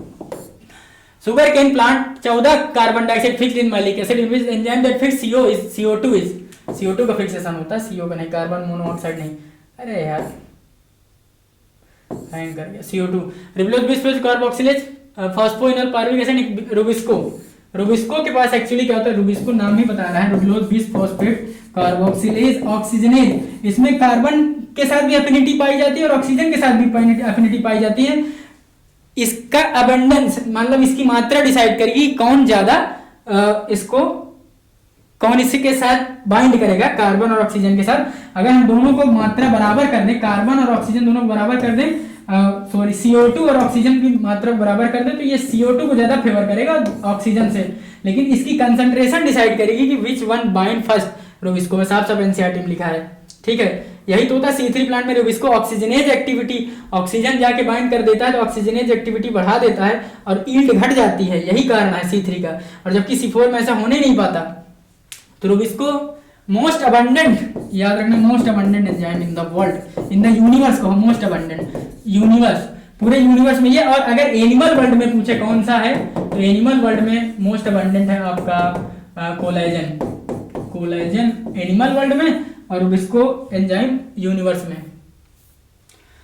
The liposome from malic acid formation of CO2 fixation occur in the cell of, कहाँ पे होता है, देखो फंसना मत, फिक्सेशन होता है आपके मीजोफिल सेल में और फिर उसके बाद वहां ट्रांसफर होता है, ट्रांसफर होता है कहाँ, ट्रांसफर होता है आपके बंडल शीथ सेल में। कुछ लोग बंडल शीथ लगाएंगे, ट्रांसफर वर्ड का यूज करेगा, बनेगा ट्रांसफर होगा बंडल शीथ में, लेकिन बनता मीजोफिल में है। एनसीईआरटी में साफ साफ लिखा है, पढ़ लेना। बी पेप्को यानी पेप्केज की बात करें, associated with C3 plant, PEPcase is associated with C3 plant, CAM plant and C4।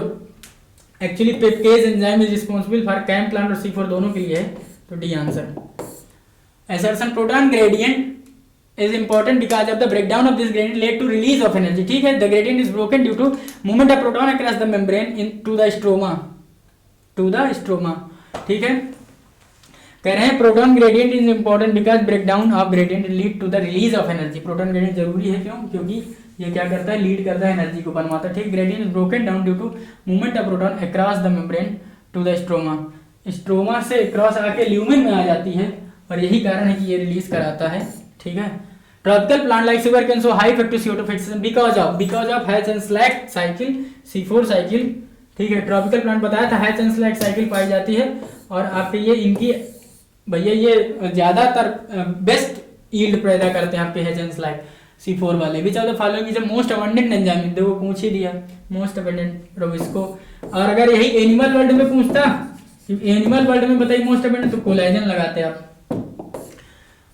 79 in the C3 plant oxygen bind with rubisco and hence carbon dioxide decrease। जाहिर सी बात है C3 प्लांट में क्या होता है, एक्चुअली C3 प्लांट में oxygen Rubisco रुबिलोज बिस्फोस carboxylase oxygenase बताया, तो दोनों की अफिनिटी होती है। यहाँ पे ऑक्सीजन बाइंड कर जाता है और कार्बन डाइऑक्साइड फिक्सेशन को डिक्रीज कर देता है, इसलिए यील्ड घट जाती है। एकदम सही लिखा है।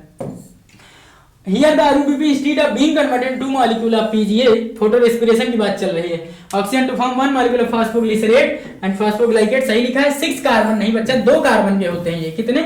2 कार्बन का होता है, इसलिए गलत हो गया ये। कह रहे हैं in the photo respiration pathway there is, हाँ बिल्कुल, ना तो शुगर बनता है ना ही एटीपी बनता है, वेस्टफुल प्रोसेस हटाओ। Rather is result in the release of CO2, हाँ बेशक ये साला यूज भी कर लेता है कार्बन डाइऑक्साइड हमारा और एटीपी का भी यूज कर लेता है, ये भी सही लिखा है। In photo respiration pathway there is only synthesis of NADH2, ना ही NADH2 ना ही ATP, कुछ नहीं बनता भाई, वेस्टफुल है। गलत है ये भी, तो ये भी स्टेटमेंट गलत हो गया। Biological function of photo respiration not known, it not known, अभी तक पता ही नहीं किया गया कि क्या इसका बायोलॉजिकल फंक्शन है, साइंटिस्ट लगे होंगे। तो इसलिए 2 स्टेटमेंट गलत मेरे पूछा गया था, इनकरेक्ट पूछा था, तो 2 स्टेटमेंट इनकरेक्ट है, बी आंसर। फॉलोइंग स्टेटमेंट पढ़िए। C4 plant photo respiration does not अगर, हाँ बिल्कुल C4 में नहीं होता, यही डिस्टिंग्विश फीचर हो C3 और C4 में। इस C4 में फोटो रेस्पिरेशन नहीं होता, इसलिए यील्ड बेटर होती है। C4 प्लांट है mechanism that increase the concentration of CO2 जी, बंडल सी से उसमें ऐसा मैकेनिज्म बना होता है कि CO2 के अपने उसके लेवल पे यूज करा लेते हैं।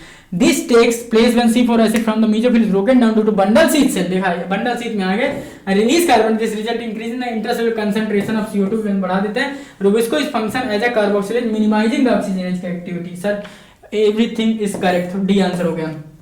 क्यों? क्योंकि रुबिस्को क्या करता है, रुबिस्को बताया था रुबिलोज बिसफॉस्फेट कार्बोक्सिलेज ऑक्सीजनेज, इसकी दोनों एफिनिटी होती है, लेकिन अगर दोनों की मात्रा बराबर कर दिया जाए तो ये आपके कार्बन डाइऑक्साइड से बाइंड करना चाहेगा। Which of the component is work as a substrate for photorespiration? For phosphorespiration के लिए सबस्ट्रेट क्या होता है, तो बताया था वेस्टफुल प्रोसेस में ग्लाइकोलेट बनता है और ये कितने कार्बन का होता है, 2 कार्बन का। Which of the following is a wrong relation of photo respiration क्या, इट अकर इन क्लोरोप्लास्ट, ठीक है, फोटो रेस्पिरेशन होता है, it occur in day time only, it is characteristic of C4 ना, it is not a characteristic feature of C4 में अगर photo respiration करा दोगे तो इसमें क्या हो जाएगा, यील्ड घट जाएगी, और आपको पता है कि सबसे ज्यादा यील्ड होती है C4 प्लांट, ट्रॉपिकल प्लांट, कैरेंजेनेट में पाई जाती है, और ये इसके एग्जांपल कौन कौन से, तो बताया था मेज होता है, शुगर केन होता है और सोरघम होता है। इन सब चीजों को आप याद रखिए, बहुत सारे पूछे गए हैं। फोटो रेस्पिरेशन कैरेक्टरिस्टिक ऑफ किसका, फोटो रेस्पिरेशन जनरली देखा गया C3 प्लांट में होता है, और ये वेस्टफुल प्रोसेस है भैया, इससे कुछ आज तक इसका बायोलॉजिकल सिस्टम, अभी स्टेटमेंट पढ़ा था आपने, कोई रोल ही नहीं निकाल पाया। कैम प्लांट क्या होते हैं, CAM plant crassulacean acid metabolism plant जो होते हैं आपके जीरो फिटिक कंडीशन में ग्रो करते हैं, उन्हें कैम प्लांट कहते हैं, ठीक है। तो फोटो रेस्पिरेशन उसमें पाया जाता है। Which are the following photorespiration affected by, किससे अफेक्टेड होता है photorespiration, temperature, light intensity, CO2। तो CO2 photorespiration is affected by all, temperature भी अफेक्ट कर सकता है आपका, लाइट इंटेंसिटी और CO2। बेसिकली जो है CO2 की जगह ऑक्सीजन बाइंड कर जाता है, जिससे CO2 की कंसंट्रेशन घट जाती है, और प्रोडक्ट बनना चाहिए हमारा PGA फास्फोलिक एसिड, उसमें बन जाता है ग्लाइकोलेट, और ग्लाइकोलेट कितने कार्बन का होता है, 2 कार्बन का। इसलिए आपने कभी C2 साइकिल सुनी है, C3 सुना है, C4 सुना है, C2 साइकिल एक्चुअली होता पढ़ाया नहीं जाता, इसमें यही photo respiration banana. Blackman law of limiting factor, Blackman law of limiting factor कहते हैं कि जब किसी भी सिस्टम में एक से ज्यादा फैक्टर अफेक्टिंग करने लगे तो वहां Blackman law of limiting factor role में, पिक्चर में आ जाता है, ठीक है। ग्रोथ होने के लिए, रिडक्शन के लिए, ट्रांसपिरेशन के, फोटोसिंथेसिस के लिए। Blackman law of limiting factor 1805, ठीक है। Rate of photosynthesis independent of, किस पे डिपेंड नहीं करती, रेट ऑफ फोटोसिंथेसिस बदल गए, रेट ऑफ फोटोसिंथेसिस पे डिपेंड नहीं करती, इंडिपेंडेंट है, यानी क्वालिटी ऑफ लाइट पे डिपेंड करेगी, इंटेंसिटी पर भी डिपेंड करेगी, duration of light, temperature for photosynthesis, temperature भी डिपेंड करती है। एक्चुअली कितना ड्यूरेशन दिया गया इसको आप छोड़ सकते हैं, नेग्लेक्ट कर सकते हैं, क्यों, क्योंकि मान लीजिए कुछ हद तक, कुछ दूर तक एनर्जी मिल गई, मान लीजिए जैसे पत्तियां, पौधे बना रहे हैं भोजन, ठीक है, अब उसमें क्या हुआ, मतलब बन गया है, तो लाइट में ड्यूरेशन इतना देर तक नहीं हमेशा करते रहो, ठीक है, इसलिए टेम्परेचर भी बहुत नेसेसरी होता है, ठीक है। Which of the following is not a limiting factor, limiting factor नहीं है, कौन सा लिमिटिंग फैक्टर नहीं है, टेम्परेचर, कार्बन डाइऑक्साइड, फास्फोरस कहां से लिमिटिंग फैक्टर आ गया, और बाकी सब है, ये नहीं है। C4 प्लांट क्या रिक्वायर करता है, लेसर कार्बन डाइऑक्साइड, बिल्कुल C4 plant less carbon dioxide use करेगा, इवन आपका C3 में ज्यादा यूज होता है CO2, यही इसका बैड पॉइंट है। At relative high concentration of CO2 the rate of photosynthesis increase, relative high concentration of CO2, अगर ज्यादा हाई कंसेंट्रेशन है तो high concentration of CO2 rate of photosynthesis increase, osmosis increase, essential transpiration नहीं, photosynthesis बढ़ जाएगी, जो कि C4 में होता है। Which of the following is true regarding the effect of water on photosynthesis? It directly affect the photosynthesis. Actually क्या होता है कि डायरेक्टली तो नहीं कह सकते, वाटर मीडियम प्रोवाइड करता है, वाटर नेसेसरी होता है फोटोसिंथेसिस के लिए, लेकिन बेटर ऑप्शन लेस अफेक्ट कर सकता है फोटोसिंथेसिस को, यूज अफेक्ट करता है बट डायरेक्टली नहीं कर सकता, ठीक है। ये देखिए, ये दिया है आपका ये जो सबसे पीक में दिखाया जाए, ये क्लोरोफिल बी का है, क्लोरोफिल बी का डायग्राम है, ठीक है। और ये आपका जो दिखाया गया बीच में सी वाला पॉइंट, ये कलरफुल होना चाहिए, येलो कलर से बना आपके एनसीईआरटी में, ठीक है, ये येलो कलर से बना हुआ है, ये है आपका कैरोटीनॉइड, ठीक है। और ये बी नंबर क्या है, क्लोरोफिल ए, तो यहां से पकड़ा करो, यहां से सबसे पहले ये, सबसे नीचे ये गया, तो सबसे पहले बी वाला, फिर उसके बाद कैरोटीनॉइड, ये सबसे ऊपर वाला आपका क्लोरोफिल ए है। तो ए इंडिकेट क्लोरोफिल बी, ए जो है क्लोरोफिल बी है, ठीक है, B indicate chlorophyll A, B वाला क्लोरोफिल है, देन ये सी है, ये कैरोटीनॉइड है, ठीक है, मिल गया। आगे देख लेते हैं, ए इंडिकेट क्लोरोफिल ए वाला तो बी है इसलिए गलत हो गया, A indicate chlorophyll C, chlorophyll A B A C A D पढ़ता है, तो क्लोरोफिल सी वगैरह यार तो उसमें पाया जाता है एल्गी में ना, क्लोरोफिल ए किस में पाया जाएगा, उसमें A B A C, chlorophyceae, phaeophyceae, rhodophyceae, तो ब्राउन एल्गी में पाया जाता है ना C. A indicate chlorophyll A, B indicate chlorophyll and C जो है ये गलत कर दिया, हाँ, इसलिए ये answer 92। The Kemi osmotic hypothesis has been put forward for explain the mechanism of ATP synthesis both respiration, और उन दोनों के लिए होता है लेकिन मेम्ब्रेन अलग अलग होती है। Like respiration photosynthesis to ATP synthesis linked to the development proton gradient, proton gradient बिना एनर्जी कहाँ ड्रिवन होगी यार। Photosynthesis proton accumulation in the toward the inner side of the membrane, ठीक है, thylakoid lumen but in respiration proton accumulate in the intermediate membrane. कह रहा है respiration में इंटर मेम्ब्रेन इन बिटवीन आप माइटोकॉन्ड्रिया होता है, ये भी बात सही है। ईटीएस प्रोटॉन और hydrogen ion are produced in the energy accumulation with in the lumen after. सारे स्टेटमेंट सही है। क्या पूछा है? Statement correct. तो 4 स्टेटमेंट है, चारों सही, इसलिए 4 आंसर जाएगा। आगे बढ़िए। What effect would occur on photosynthesis if the amount of oxygen in the atmosphere is decreased? तो क्या कहते हैं कि अगर भैया ऑक्सीजन घटा दिया जाए तो ऑक्सीजन घटा देंगे, यानी रुबिस्को की क्या प्रॉपर्टी थी, अभी पढ़ा था रुबिस्को की क्या प्रॉपर्टी थी। रुबिस्को क्या करता है, कार्बोक्सिलेशन ऑक्सीजन दोनों प्रॉपर्टी शो करता है। ऑक्सीजन की बाइंड करने की वजह से CO2 का लेवल घट जाता है, यानी ईल्ड घट जाती है, यानी जो C3 की समस्या थी वो रिजॉल्व हो जाएगी कि भैया ऑक्सीजन कम है तो CO2 बाइंड करेगा, ऑक्सीजन की रिवॉल्व घट गई तो C3 प्लांट में ईल्ड बढ़ जाएगी, जबकि C4 में ऐसा फर्क ही नहीं पड़ेगा। क्यों? क्योंकि वहां तो भैया फोटो रेस्पिरेशन होता नहीं, उससे तो कार्बन उसका रुबिस्को जो है वो सीधा कार्बन डाइऑक्साइड से बाइंड करेगा, तो उससे कोई मतलब नहीं है ऑक्सीजन तुम घटा रहे हो, लेकिन C3 के लिए बेटर हो जाएगा। तो ईल्ड जो होती है वो एटमॉस्फेयर में डिक्रीज करने से ईल्ड इंक्रीज हो जाती है C3 की, और नो चेंज इन C4 का कोई फर्क नहीं पड़ता, ठीक है। और क्यों नहीं पड़ता ये बताया। Arrange the following in proper sequence of Z scheme. Z scheme का पहले प्रॉपर तरीके से पहले क्या कराएंगे आप, पहले कराएंगे आप excitation of electron from PS1। देखो कैसे दिखाया जाता है, यहाँ पे PS2 होता है, ये होता है आपका PS1। पहले फोटो सिस्टम सेकंड वर्क करता है, फिर फोटो सिस्टम में यहाँ इसके प्राइमरी इलेक्ट्रॉन एक्सेप्टर लगे होंगे, प्राइमरी इलेक्ट्रॉन एक्सेप्टर, यहाँ पे इसके भी प्राइमरी इलेक्ट्रॉन एक्सेप्टर दोनों के लगे होते हैं, लेकिन नाम अलग है। इसका फियोफाइटिन इसका होता है iron sulphur protein.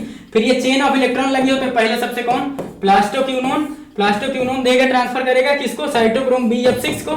Cytochrome Bf6 किसको देगा, ये देगा आपको प्लास्टोसाइनिन।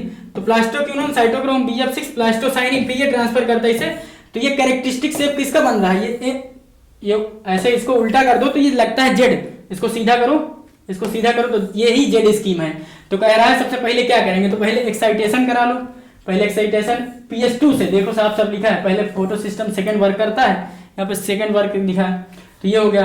फिर उसके बाद कह रहे हैं डाउनहिल करिए, downhill transfer of electron of PS1 से डाउनहिल ट्रांसपोर्टेशन हुआ, ठीक है, फर्स्ट सेकंड हो गया।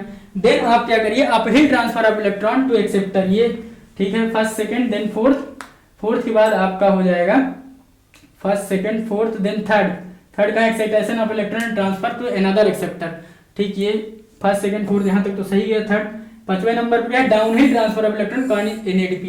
जब यहाँ से यहाँ आएगा PS2 से इसका आयरन सल्फर प्रोटीन से भेजेगा तभी तो NADH2 का जो है ट्रांसफरेशन होगा, इसलिए आंसर जाएगा थर्ड, फर्स्ट सेकंड फोर्थ। बाकी सबसे पहले थर्ड ही करा लिया इसने, थर्ड इसलिए करा लिया एक्साइटेशन इलेक्ट्रॉन, इसलिए ये गलत हो गया। पहले PS2 से भेजो ना, which are the following is correct for photosynthesis के लिए कौन सा सही है। The temperature optimum for photosynthesis of different plant is also depend on habitat that they are adapted to। जाहिर सी बात है ट्रॉपिकल और टेम्परेट, ट्रॉपिकल वाले क्या थे C4 उनका एडॉप्शन ज्यादा होता है, इसलिए सही है। ट्रॉपिकल प्लांट है हाईएस्ट टेम्परेचर ऑप्टिमम, वही C4 प्लांट ज्यादा एडॉप्टेड होते हैं हाई टेम्परेचर के लिए, ठीक है। C4 plant respond to the highest temperature and so the higher rate of photosynthesis than C3, जबकि C3 कम होते हैं, यानी सारी बातें सही लिखी है।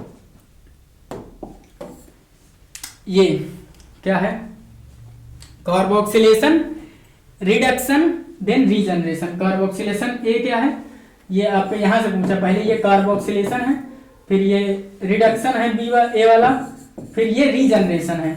आप ऐसे लिख लो, नंबरिंग कर लो, ABC क्या दिया हमसे मतलब ही नहीं है, हम पहले देखेंगे आपका एक इसमें ए उठा है तो ए में क्या है रिडक्शन है, तो ए रिडक्शन पकड़ो, ए रिडक्शन है, ठीक है। बी क्या है, कार्बोक्सिलेशन है, बी कार्बोक्सिलेशन, सी आपका रीजनरेशन है। अब आप क्या करते हो, आपका अप्रोच कैसे रहता है, पहले ए को देखते हो तो ए भूल जाते हैं, ए का है, अरे पहले लेवलिंग कर लो, जो भी ABC होगा वो हम तो देख ही लेंगे। प्रोटॉन, अब आपका क्या मानना रहता है, पहले इसको ए पूछा जाए, इसको बी पूछा जाए, इसको सी पूछा जाए, तो एग्जामिनर ऐसे थोड़ी ना करेगा, ऐसे ही तो क्वेश्चन बेटर बनाए जाते हैं, तो वो अपने अप्रोच से पूछे जाएंगे। कह रहा है हाँ 97 पहुंचिए।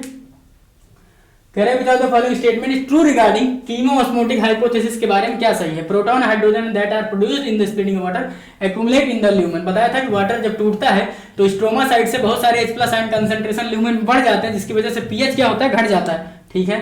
Primary acceptor electron which is located toward the outer side of the thylakoid membrane inter, ठीक है, वहां भेजते हैं, बट टू है ना H प्लस कैरियर भेजता है, ठीक है। NADP reductase enzyme located in the stroma side of the membrane, outer side में लोकेट करता है, ठीक है।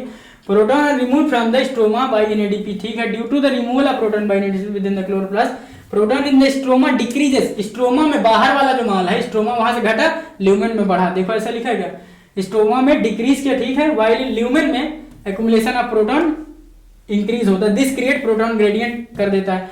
Due to accumulation of proton in the lumen thylakoid measurable increase in, बिल्कुल गलत, डिक्रीज इन पीएच, घटा देता है। पीएच को क्या करता है, घटा देता है। तो ये वाला आपका गलत हो गया। तो एक गलत मिल गया, करेक्ट पूछा है ट्रू, देखिए सही पूछा तो सारे सही हैं, first second third fourth fifth भी सही है। तो ऐसा कोई आंसर है, ये है आपका first second third fourth fifth. और 6 वाला क्या है, गलत है आपका। क्यों गलत है बच्चा, क्योंकि भैया मैंने बताया था अगर जहां भी H प्लस बढ़ेगा, कहीं भी H प्लस की मात्रा बढ़ी, H प्लस बढ़ा यानी एसिडिटी क्या हुई, बढ़ी, और एसिडिटी बढ़ी तो पीएच घट जाएगा। अभी बताया था पीएच स्केल कितना होता है, 1 से लेकर 14 तक। यहाँ पे जितना एसिडिक कैरेक्टर है यानी 7 के पहले आपका एसिडिक है, इधर फिर बेसिक है, तो जितना ज्यादा पीएच उतना मतलब जितना ज्यादा H प्लस उतना कम पीएच, तो इसलिए इसने उल्टा कर दिया। तो सारे सही है, एक गलत है। Which of the following is obtained from CO2 during glucose manufacture? क्या कार्बन डाइऑक्साइड से बताइए आप क्या बनाते हैं। जब पूरा आप रिएक्शन पढ़ते हैं तो 6 mole of carbon dioxide plus 6 mole of water in presence of HNU, मतलब सनलाइट और क्लोरोफिल के प्रेजेंस में रिएक्शन कराते हैं तो C6H12O6 glucose plus 6 mole of oxygen plus energy release होती है।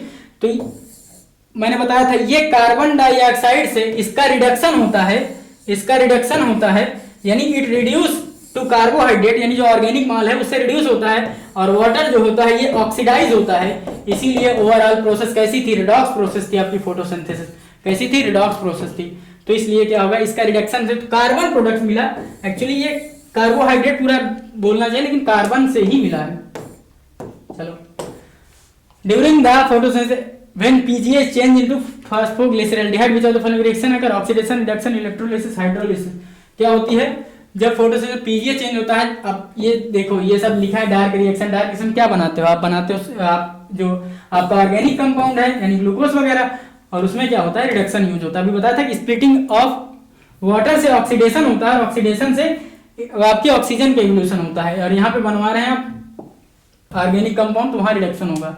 There is a linear relationship between incident light, क्या पूछा है फोटोसिंथेसिस रिगार्डिंग, करेक्ट क्या है, कह रहा है कि there is a linear relation between incident light of CO2 fixation rate at a very low light density, ठीक है। At higher light density gradually at the rate does not so further increase, जैसे जैसे आप बहुत ज्यादा बढ़ा देते हैं तो वैसे रेट नहीं बढ़ता, ठीक है।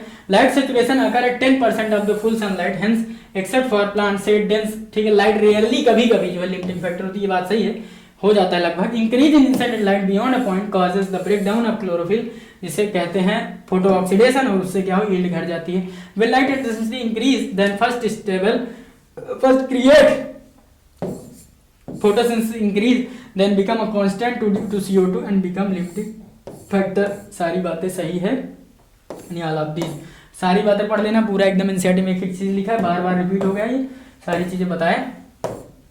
तो it's all about your 100 question. कल मिलते हैं रेस्पिरेशन के, रेस्पिरेशन पूरा आपको 1 शॉट कराएंगे, और फिर परसों आपका टेस्ट होगा रेस्पिरेशन, तो फिर उसमें मिलते हैं। तो ठीक है, पेपर अच्छा है, पूरा एनसीईआरटी बेस्ड रहता है, और आपके प्रैक्टिस के लिए मोर देन सफिशिएंट है। क्या, मोर देन सफिशिएंट। यही सारे कॉन्सेप्ट और इसी सारे स्टेटमेंट को यूज करके अगर नीट में आपको अगर 90 सवाल 100 में, देखिए 100 तो आता है 100 सवाल, लेकिन आपको 90 करना है तो आपको 89 88 डायरेक्ट मिल जाएंगे सवाल, मतलब 85 प्लस आप कर लोगे आराम से। लेकिन हाँ, इसका एक एक पोस्टमार्टम आपको पता होना चाहिए, भाई ये गलत है, ये सही है, क्यों है, ये क्या होना चाहिए, सारी चीजें आप एकदम जब पता होगी तो इसके थ्रू तो एनालिसिस करिए। अगर क्वेश्चन गलत हो जाता है तो कोई बात नहीं, लेकिन रूम पे उसको फिर से सही, यानी दोबारा कभी एग्जाम में आए तो गलत नहीं होना चाहिए, ठीक है। तो पढ़ते रहिए, कल मिलते हैं आपके ब्लैक बुक रिवीजन में। स्वस्थ रहिए, मस्त रहिए, ध्यान रखिए, थैंक यू, धन्यवाद।